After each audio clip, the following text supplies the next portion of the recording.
Hello दोस्तों, Hindi स्टोरिया channel आपका अभिनंदन करता है। कहानी सुनने के लिए आपका धन्यवाद। कहानी पसंद आए तो लाइक और सब्सक्राइब जरूर करें। बिना देरी किए चलिए कहानी शुरू करते हैं। गांव के कोने में एक पुरानी हवेली थी, जिसे लोग खौफनाक हवेली कहते थे। कहा जाता था कि वहां रात के समय अजीब आवाजें आती थीं।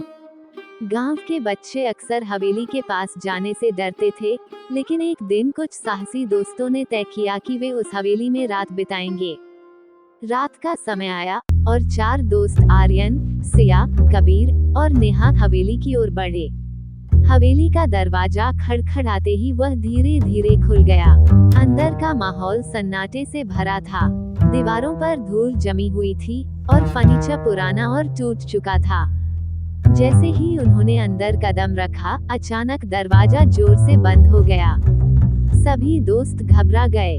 कबीर ने हिम्मत जुटाते हुए कहा, शायद ये बस हवा है। चलो, हम ऊपर चलते हैं। ऊपर जाने पर उन्हें एक पुरानी तस्वीर मिली, जिसमें एक महिला की तस्वीर थी। उसकी आंखें जैसे उन्हें देख रही थीं। नेहा ने कहा, ये तस्वीर बहुत अजीब है। क्या तुमने कभी सोचा है कि यह महिला कौन हो सकती है? तभी अचानक एक ठंडी हवा चली और लाइटें बुझ गईं। सबने चिल्लाना शुरू कर दिया। सिया ने कहा, हम यहाँ से बाहर चलें, लेकिन दरवाजा फिर से बंद था। अचानक उन्हें एक अजीब सी आवाज सुनाई दी, कौन है जो मेरे घर में आया है? सभी दोस्त डर के मारे चुप हो गए। वह आवाज फिर से आई, मुझे यहाँ से जाने दो। आर्यन ने हिम्मत जुटाते हुए कहा, हम आपको परेशान नहीं करना चाहते। हम बस यहाँ जांच करने आए थे। वह आवाज बोली, अगर तुम सच में यहाँ से जाना चाहते हो, तो तुम्हें मेरी कहानी सुननी होगी। मैं इस हवेली की मालकिन थी, लेकिन मेरे साथ धोखा हुआ और मुझे यहाँ कैद कर दिया गया। सभी दोस्त एक दूसरे की ओर देखने लगे। सस्पेंस बढ़ता जा रहा था। कबीर ने पूछा, आपकी कहानी क्या है? महिला ने बताया कि उसे उसके सबसे करीबी दोस्त ने धोखा दिया था और अब उसकी आत्मा इस हवेली में बंधी हुई है। उस धोखेबाज व्यक्ति का नाम विक्रम था। वह एक चालाक और धूर्त इंसान था, जो हमेशा दूसरों की भावनाओं का फायदा उठाने के लिए जाना जाता था। विक्रम ने अपनी चतुराई से गांव के लोगों को अपनी बातों में फंसाया था और सबको यह विश्वास दिलाया था कि वह एक अच्छा दोस्त है। विक्रम का परिवार गरीब था और उसे हमेशा पैसे और संपत्ति की कमी का सामना करना पड़ा। इस कारण से उसने जल्दी अमीर बनने के लिए गलत रास्ता अपनाने का निर्णय लिया। वो हमेशा दूसरों से ज्यादा सफल दिखना चाहता था, इसलिए उसने अपनी दोस्ती का इस्तेमाल करते हुए कई लोगों को धोखा दिया। उसकी चालाकियों की वजह से गांव के लोग उसे एक सम्मानित व्यक्ति मानते थे। हवेली की मालकिन कुमुद विक्रम की बचपन की दोस्त थी।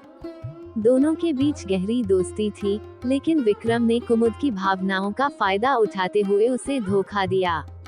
उसने कुमुद से उसकी संपत्ति हथियाने के लिए एक झूठा वादा किया कि वो उसकी मदद करेगा। विक्रम ने कुमुद से कहा कि वो उसके साथ मिलकर हवेली को और भी सुंदर बनाएगा और उसके सपनों को पूरा करेगा।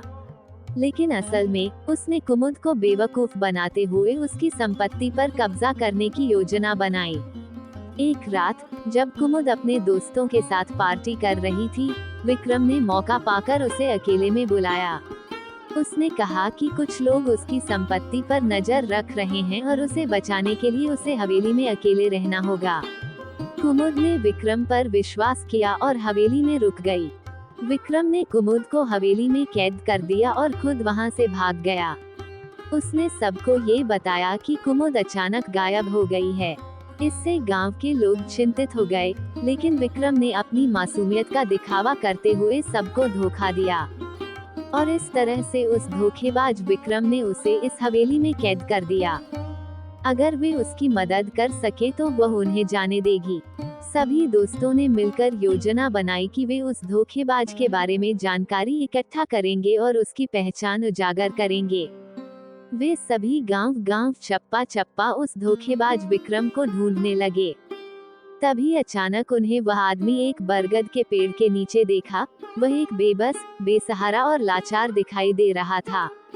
उन्होंने देखा कि वह अपनी चालाकियों के कारण न केवल कुमुद की जिंदगी बर्बाद कर चुका था, बल्कि अपनी खुद की जिंदगी को भी बर्बादी की ओर बढ़ा रहा था।